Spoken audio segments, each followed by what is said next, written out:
They say you should always trust your gut when something feels off about someone you love.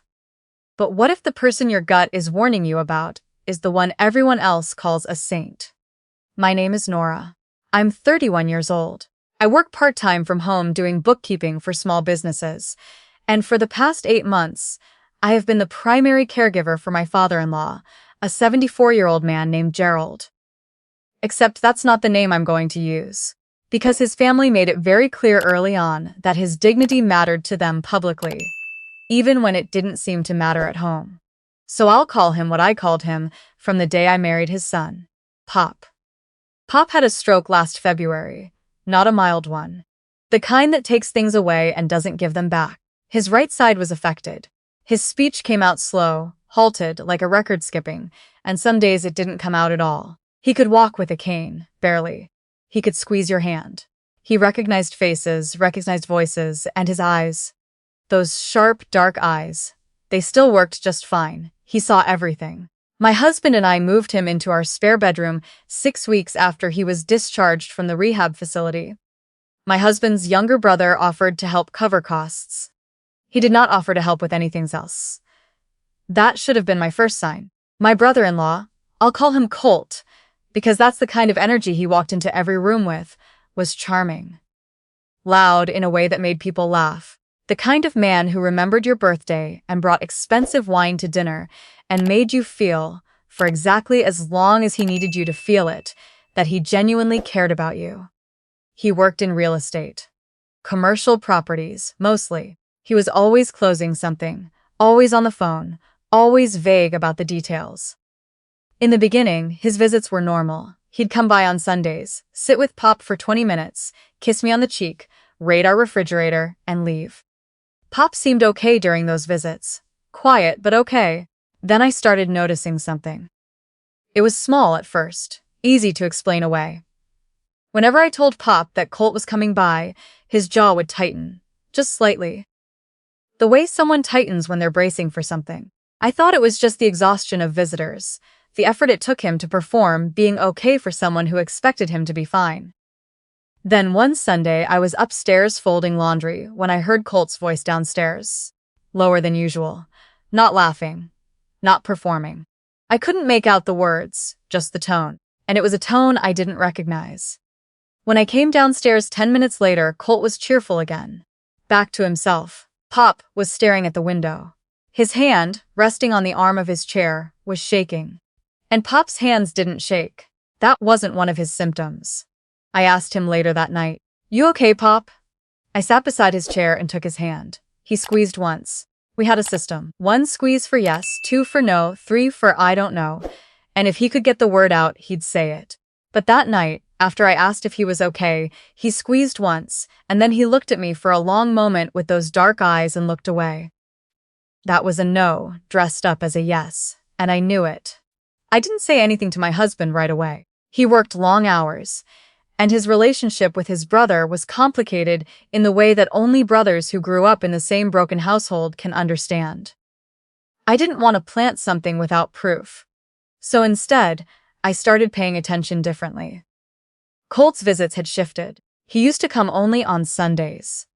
Then he started showing up on Tuesdays when my husband was at work, and I had back-to-back client calls in the upstairs office. He always texted first, always friendly. "Hey sis, coming by to check on Dad. Don't worry about stopping your work.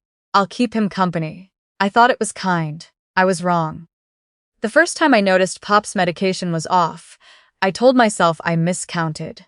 I was the one managing his prescriptions. 7 different bottles, a weekly pill organizer, a schedule on the refrigerator. One Tuesday after Colt's visit, the Thursday morning compartment was empty. It was Monday evening. No one else had touched it. The second time, I counted before Colt came and after. 2 pills were gone, just dissolved out of the week like they'd never existed.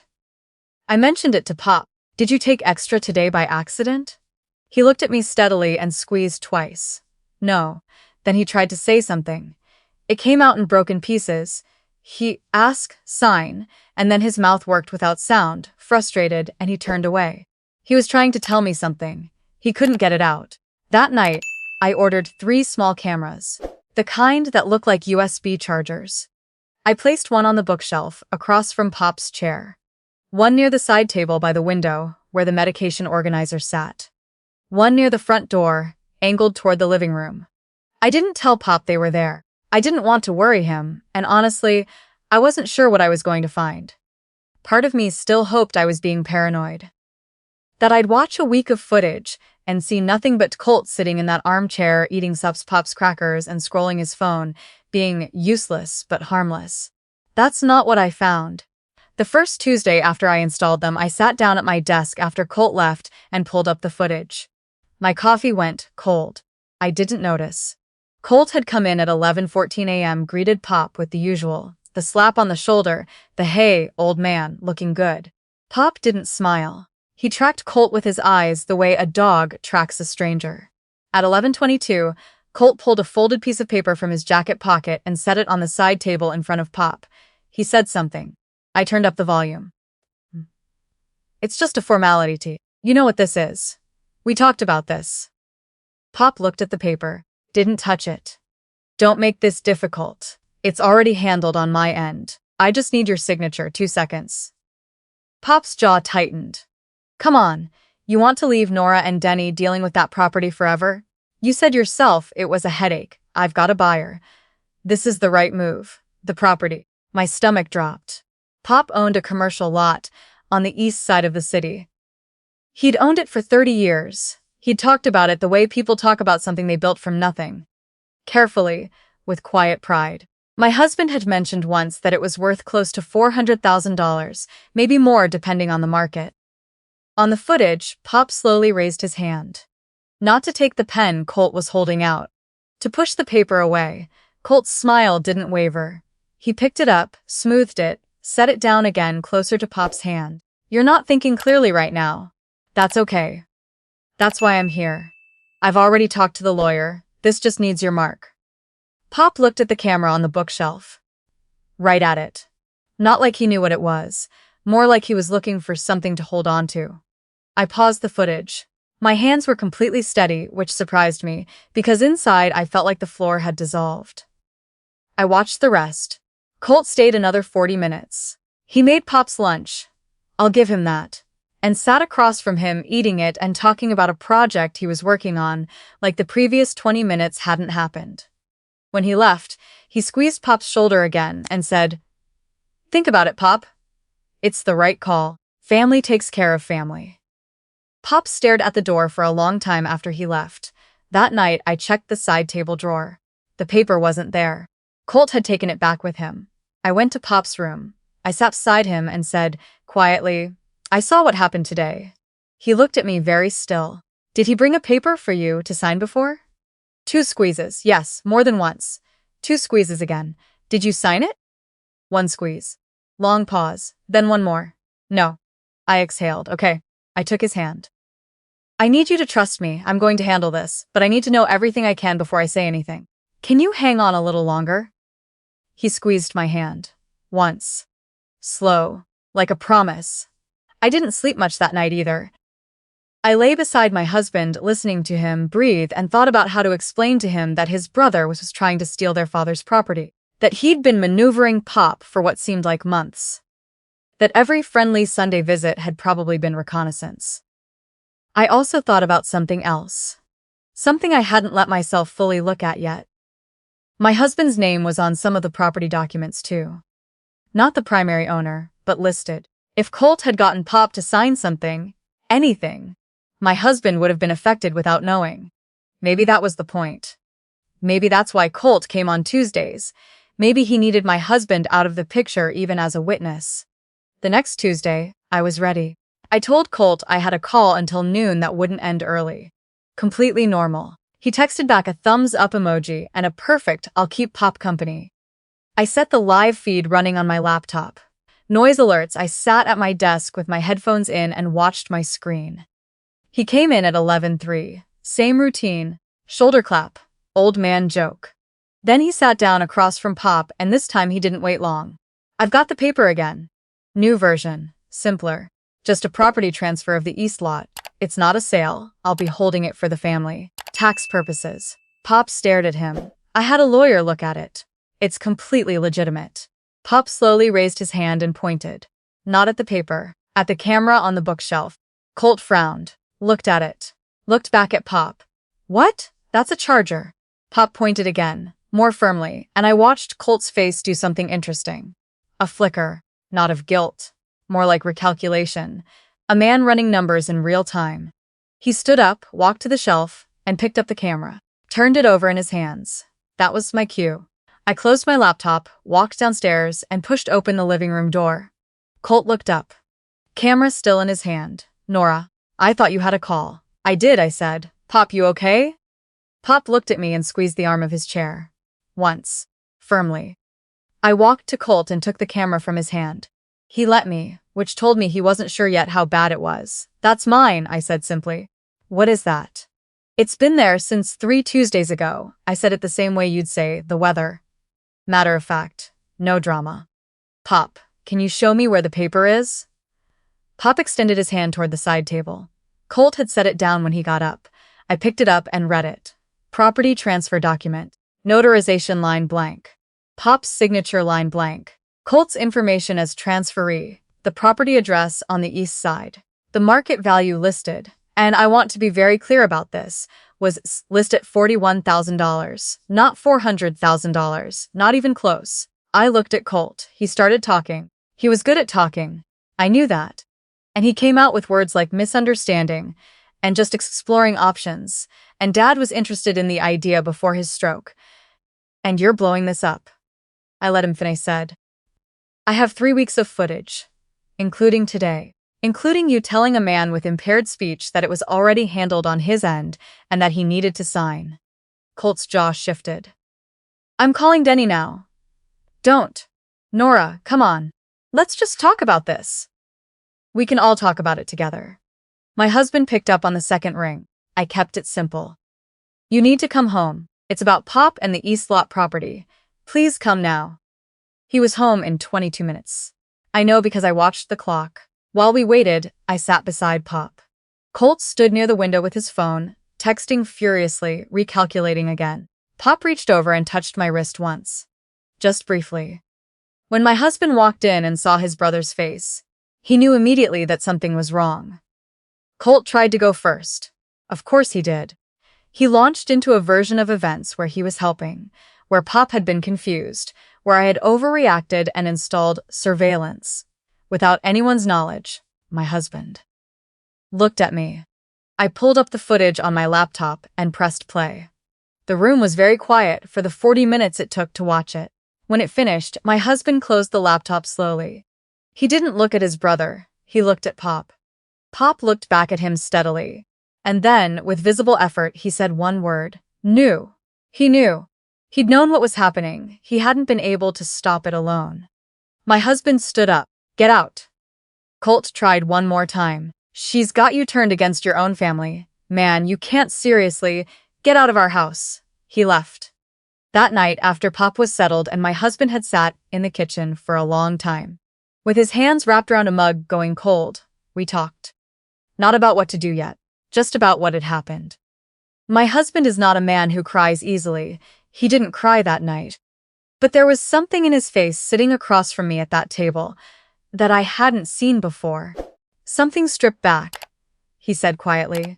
How long do you think it's been going on? I told him what I knew. I told him about the medication. I told him about every Tuesday. I told him about Pop pushing the paper away every single time. He was quiet for a moment.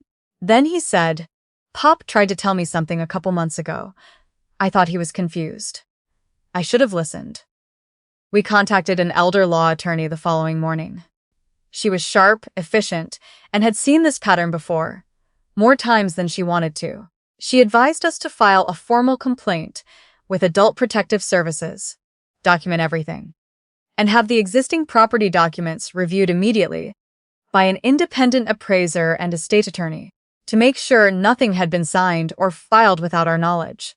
Nothing had. Pop had held the line every single time. The attorney also flagged something we hadn't thought of. Colt had visited Pop twice at the rehab facility before we moved him home. There were visitor logs. There were nurses who remembered a well-dressed, friendly younger brother who came alone. who had, on one occasion, brought paperwork, who was told by a social worker on duty that the patient was not in a condition to sign legal documents, and that any such documents would be flagged to the facility's legal team. Colt had tried before we even got Pop home. Adult Protective Services opened a case. The elder law attorney filed for a formal legal guardianship arrangement to protect Pop's financial assets going forward. The property on the east side was formally placed into a protected trust, co-managed by my husband and a neutral third party. Colt hired his own attorney. He told people in the family that I was controlling and paranoid and that I had weaponized Pop against his own son. Some of them believed him, at least at first. That part was hard. I won't pretend it wasn't. There were phone calls I didn't answer, a family group chat I left, a holiday gathering we skipped. But here's the thing about footage. It doesn't have a narrative. It doesn't have a side. It just shows you what happened. The APS investigator watched the recordings. The elder law attorney watched the recordings. Eventually, Colt's own attorney watched the recordings, and something in the negotiations shifted after that. Colt did not face criminal charges. That was a painful reality. Elder financial abuse charges require a high evidentiary bar, and because Pop had not signed anything, no money had changed hands. What happened instead was a civil settlement, a formal agreement that Colt would have no further involvement in Pop's care or finances, supervised visitation only if Pop consented, and reimbursement for the legal fees we'd incurred. And Pop had to consent to visitation. He did not consent. Colt sent a card at Christmas. Pop let me read it, then handed it back to me and squeezed twice. I threw it away. Pop lives with us still. He has a new speech therapist who comes twice a week and has, over the past several months, helped him reclaim more words than the discharge doctors said were likely. He says, "Good morning now," clearly, most days. He says, "Thank you." The real one, not the one I used here. And he says it the way you say something you're glad still exists. We got him a bird feeder for the window beside his chair. He can see it from where he sits. He spends a lot of time watching the birds. And sometimes when I come in and sit beside him, he points to one and looks at me, and I've learned which ones are his favorites. He is not a fragile man. He never was. He was a man in a body that slowed down, and the people around him mistook that for helplessness. I think about how many people are in that same position right now. Sitting in a chair, watching, unable to stop what's happening to them. Hoping someone notices the tightening jaw, the shaking hand, the eyes that are tracking a little too carefully. I think about all the Tuesdays. My husband's relationship with his brother is gone. That's not dramatic. It's just true. There's no version of what Colt did that has a reconciliation on the other side of it. At least not one my husband can find right now. Maybe someday. Maybe not. What I know is that my husband sat beside Pop last Sunday. For 2 hours. No phones. Just the two of them watching a football game. And at some point Pop reached over and patted his son's hand without looking away from the screen. That was enough. That was more than enough. I now volunteer with a local elder care advocacy group. Not because it redeemed anything, but because I learned something specific that I didn't know before. Financial abuse of elderly people is the fastest growing category of elder abuse in the country, and the vast majority of it is carried out by family members. People who know the schedules. People who know when the caregiver is on a call. People who know how to look like they belong. Learn the signs. Notice the patterns. Ask the questions even when you're afraid of the answers. Because Pop couldn't call for help. He couldn't text me or leave a note or lock the door. All he could do was push a piece of paper away and look at a camera on a shelf and hope that someone on the other side was watching. I was watching. That changed everything.